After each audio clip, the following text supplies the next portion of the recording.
Y'all, I gotta tell you a damn story. I gotta talk it out. You ever seen that thing on Netflix called The Dark Winds?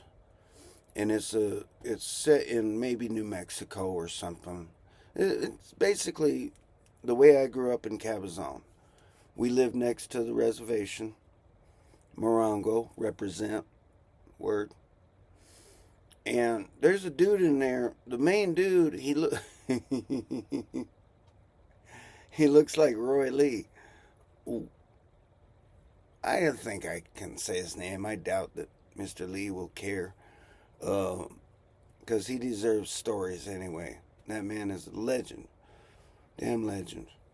And well, if you want to hear more, uh, give the like button a big lighter, like a fancy one like this. Look at how it's fancy, fancy. So, anyways, what I was noticing, and I love this series. I'm on uh, series 4, episode 1. We're only 15 minutes in, and the acting and the writing is so good. It was so good, um, that you can tell that they're communicating by body language before they even say the words. And that was something we grew up with, was where, somebody was going to talk about something, and you already knew. You already knew. You could tell by the body language. You already knew what they was going to say, and you would either say yes or no. And then they would say it. And you would say, well, let's consider this. Let's talk about this. We got things to talk about. And I have concerns. And, all this different stuff. I'm sorry about the chest. Good God, sun. It's hot. Y'all, it's hot. It's hot like it was in Cabazon. I'll tell you what. Look, the damn fan is barely going. Because it's too humidity. Anyways,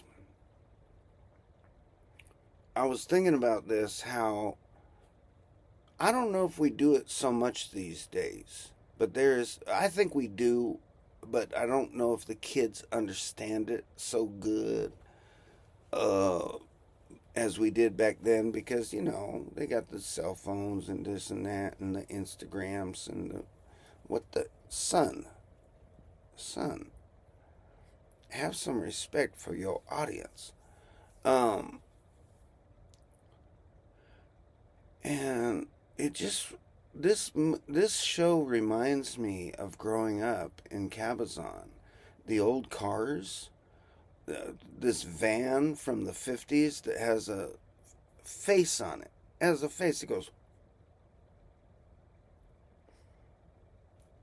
be looking like the shack. And then, you know how Japanese cars be like.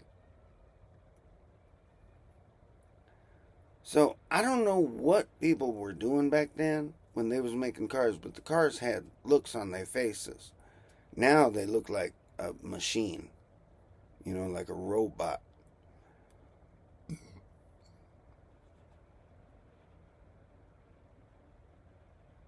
I was thinking about these things. And you know what another thing is that's so realistic about this show is, ladies, um, they be like, and I have lady friends who do this. They do their own oil changes. They do the brakes. They do the, what's it called? The electrolytes. What's that called? Anyways, the sparky things. Sparkulators. I don't know what they call.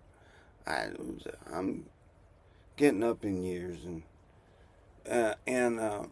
it was so real.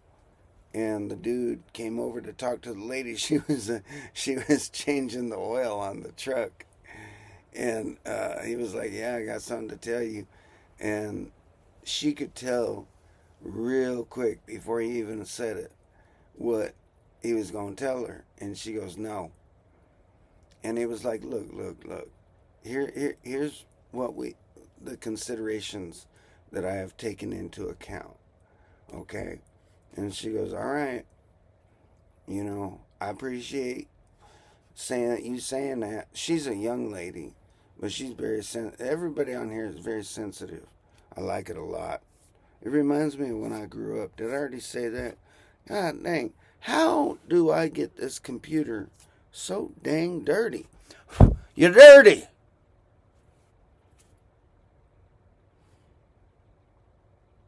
If you want to see more, give the subscribe button. Ooh. What's that brush called? I don't want to show you my underarms. Give it a shirt. Give the subscribe button a shirt. That's word. Okay. Dang, 6. I keep going over time.